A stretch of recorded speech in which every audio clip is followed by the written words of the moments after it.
अब हम जाग गए। सोना जंगल रात अंधेरी, छाई बदली काली है। सोने वालों जाग के रहिए, चोरों को पकड़ा लिए। बाकी से डरने वाले ये आसमान नहीं, हम सौभाग्य कर चुका है तो इम्तिहान हमारा। अरे कुछ बात तो हमने है यार, जो हम मिटते नहीं। मिटाने वालों ने तो बार बार चाहा, लेकिन नहीं मिटा सके और नहीं मिटा सकते। दोनों में फर्क है, जुमले पे गौर करो। नहीं मिटा सके और नहीं मिटा सकते, क्यों? इसलिए कि अगर हम मिट गए तो फिर तुम मिट जाओ। नहीं समझे क्या? वक्त का काला कानून, अच्छे दिन तेरा लॉलीपॉप भी नहीं चाहिए।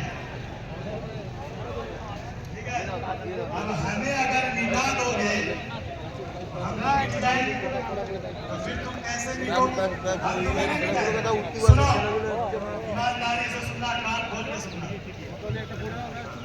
आखिरी बात रहेगी, उसके बाद मैं अपनी गुफ्तगू को समेट के बैठ जाऊंगा, क्योंकि मेरे बाद और भी लोग। रहमानिर्रहीम वाअतसिमू बिहब्लिल्लाहि जमीअन वला तफर्रकू इला आखिरिल आया।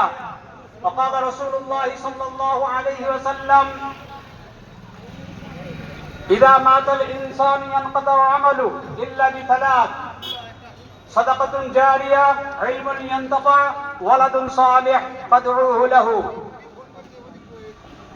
মঞ্চে উপবিষ্ট সম্মানিত সভাপতি এবং ওলামায়ে কেরামগণ এবং অন্যান্য সম্মানীয় ব্যক্তিবর্গ এবং আমার সম্মুখে উপবিষ্ট আমার দিন দরদি দিন প্রিয় মুসলিম ভাতৃবৃন্দ, সকলকে আমি আমার অন্তরের অন্তঃস্থল থেকে জানাই আন্তরিক শুভেচ্ছা।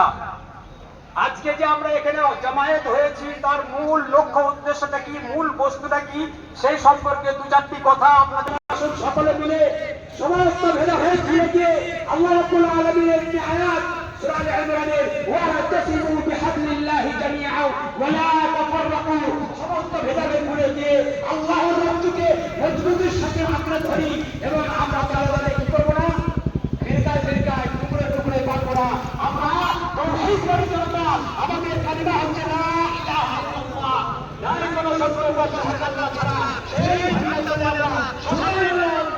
ইনশাআল্লাহ আল্লাহ আমাদেরকে কেউ করবে না ইনশাআল্লাহ। সমস্ত ভাইয়েরা আমাদের মুসলিম ভাই, আল্লাহ রাসূল সাল্লাল্লাহু আলাইহি ওয়াসাল্লাম বলেন মুসলিম আকুল মুসলিম, একজন মুসলিম অপর মুসলিমের ভাই। আর কোরআনে আল্লাহ রাব্বুল আলামিন বলেন ইন্নামাল মুমিনুনা ইখওয়া, মুমিন একে অপরের ভাই। তাহলে আমরা সমস্ত ভাইরা কাঁধে কাঁধ মিলিয়ে আমাদের সম্পত্তি, রক্ত সম্পত্তি আমরা নিজেরাই সংরক্ষণ করব ইনশাআল্লাহ। আল্লাহ রাব্বুল আলামিন আমাদের এই সমস্ত ভাইদেরকে সেই তৌফিক দান করুন।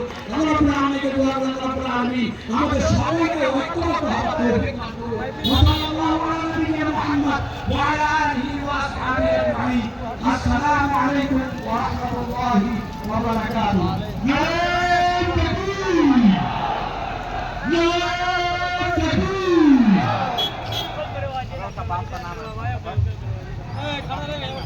অবিলম্বে ওয়াকাফি প্রত্যাহার করতে হবে, অবিলম্বে ওয়াকাফি প্রত্যাহার করতে হবে। কারো আইন মানছি না, মানব না। অবিলম্বে ওয়াকাফি প্রত্যাহার করতে হবে, অবিলম্বে কারো আইন প্রত্যাহার করতে হবে। কারো আইন মানছি না, মানব না।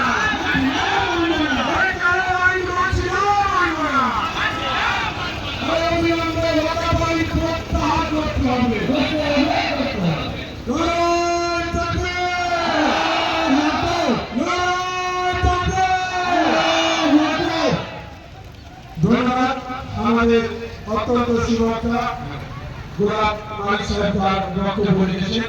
আমি ভলেন্টিয়ারদের উদ্দেশ্যে আমার বলছি, বারবার বলছি, আমরা রাস্তা থেকে বাড়ি থাকবো না ভাই। কারণ প্রশাসনকে আমরা কথা দিয়েছি, বারবার বলছি, আমরা যাতে রাস্তায় কোনো অসুবিধা না হয়। যারা চায়ের দোকানে চলে যাচ্ছে ভাই চলে আসুন ভাই আমার এখানে। আমাদের অনেক বক্তা আছে, তাদের মূল্যবান বক্তব্য আপনারা শুনবেন। আমাদের বক্তব্য চলবে, অনেক বক্তারা আমাদের মাঝে এসে উপস্থিত হয়েছে। যে কথা আমাদের পূর্ববর্তী বক্তা বলে যে ওয়াকফ ব্যাপারটাকে আমাদেরকে ভালো করে জানতে হবে। এই ওয়াকফ স্বাধীনতার আগে ছিল, স্বাধীনতার পরে আছে, আমার ভবিষ্যতে থাকবে। এই ওয়াকফ কথা বলতে হচ্ছে আল্লাহর উদ্দেশ্যে। যে জিনিসপত্র ধন সম্পদ যেগুলোকে দিয়ে দেওয়া হয় সেটা শুধুমাত্র মুসলমানদের জন্য ব্যবহৃত সম্পত্তি নয়। আজকে একটা কথা আপনাদেরকে জানতে হবে। আজকে চুচুড়া ইমামবাড়া হসপিটাল, ডক্টর মহসিন সাহেবের দেওয়াতে হসপিটাল, যে জায়গা আজকে সেই হসপিটালে শুধুমাত্র মুসলমান চিকিৎসা পায় না বন্ধু। সেখানে যেরকম জাতি ধর্ম বর্ণ নির্বিশেষে হিন্দু মুসলমান আমরা সকলে গিয়ে সেই হসপিটালের পরিষেবা পাই, সেই জায়গাটা ওয়াকফের জায়গা।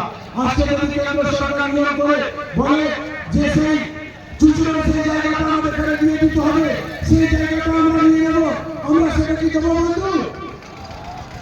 সেই কথা আমরা বলতে এসেছি আপনাদের কাছে। তাই কেন্দ্রে আমাদের সরকার যখন বারংবার মুসলমানদের প্রতি আঘাত করতে চাইছে, তাই বন্ধু আজকে আমাদের ঘরে বসে থাকার সময় শেষ হয়ে গেছে। আজকে ঘরে শুয়ে থাকার সময় শেষ হয়ে গেছে। আজকে ভারতবর্ষ কম বেশি ৭৮ বছর স্বাধীন হয়ে গেছে বন্ধু, আমাদেরকে জানতে হবে কথা। আমাদের ইতিহাসকে যারা পরিবর্তন করে দিতে চাইছে, ইতিহাসের পাতা যারা ডিলিট করে দিতে চাইছে, ইতিহাসের কথা যারা মুছে দিতে চাইছে, সেই কথা আমরা শুনবো না, আমরা পুরাতন ইতিহাস শুনবো। ভাই এই ভারতবর্ষ স্বাধীন হওয়ার আগে কম বেশি ৭০০ বছর মোগল রাজত্ব করে গেছে ভারতবর্ষে। ভাই তখন তো ভারতবর্ষ থাকতে ছিল না ভাই, আমাদেরকে জানতে হবে। সেই মোগলরা চলে যাওয়ার পর ২০০ বছর ব্রিটিশ রাজত্ব করে গেছে। তখন ভারতবর্ষের মুসলমান হিন্দুরা থাকতে ছিল না, ছিল না বন্ধু। ভারত স্বাধীন হওয়ার পর কংগ্রেস কম বেশি ৬০ বছর রাজত্ব করে গেছে। তখন ভারতবর্ষের মুসলমান, ভারতবর্ষের হিন্দু, ভারতবর্ষের শিখ ইসাই আমরা কাঁধে কাঁধ মিলিয়ে ছিল তো বন্ধু। তখন ভারতবর্ষ থাকতে ছিল না। ভাই কি এমন হলো যতর পর যখন ভারতবর্ষে মস্তকে ইমারতের সরকার বসলো, ভারত চালানো সরকার, যারা প্রতিনিয়ত হিংসা রাজনীতি করে, যারা প্রতিনিয়ত মুসলমানদের প্রতি বিদ্বেষ, মুসলমানদের প্রতি বঞ্চনা করে, সেই সরকারটা যখন ১৪ ক্ষমতায় এসেছে বন্ধু, তখন থেকে নাকি বলছে ভারতবর্ষের মুসলমানরা থাকতে আছে। আমি প্রশ্ন করতে চাই বন্ধু, মাইকে আওয়াজ জনগণ পর্যন্ত যাচ্ছে, আপনারা বুঝতে পারছেন বলতো যখন মোগল শাসক রাজত্ব করে তখন হিন্দুরা থাকতে ছিল না, যখন ব্রিটিশ রাজত্ব করে মুসলমানরা তখন থাকতে ছিল না, যখন ভারতবর্ষের কংগ্রেস রাজত্ব করে তখন ভারতবর্ষ থাকতে ছিল না। কিন্তু কি এমন হয়ে গেল ১৪ পর আজকে ২৫-১১ বছর ভারতবর্ষের হিন্দুরা থাকতে চলে এসেছে। আজকে বলতে হচ্ছে হিন্দু হিন্দু ভাই ভাই, আর বাকিরা সব দুশ্মন নাকি ভাই? এটা কি ভারতীয় ভীম ভাই আম্বেদকর যে সংবিধান লিখে রেখেছিল, যে সংবিধান রচনা করেছিল, তিনি কি বলে রেখেছিলেন সেই ভারতবর্ষ? আজকে ভীম ভাই আম্বেদকর যে সংবিধান রচনা করেছিল, তিনি জানেন যে ভারতবর্ষ আগামী দিনে কি হবে? হিন্দু মুসলমান শিখ ইসাই আমরা একে অপরের কাঁধে কাঁধ মিলিয়ে আমরা থাকবো, সেই সংবিধানে তিনি বলে গেছেন এবং রচিত করে গেছেন। আর ভারতবর্ষের সরকার যারা আজকে সংখ্যায় গরিষ্ঠতা আছে, তারা খাতা কলমে আমরা দেখতে পাচ্ছি, তারা কেন্দ্রে যখন ক্ষমতায় এসেছিল তারা মিথ্যা প্রতিশ্রুতিতে ক্ষমতায় এসেছিল। তাই আমাদের অনেক বক্তব্য আছে, পরে আমাদের বক্তব্য রাখবেন যারা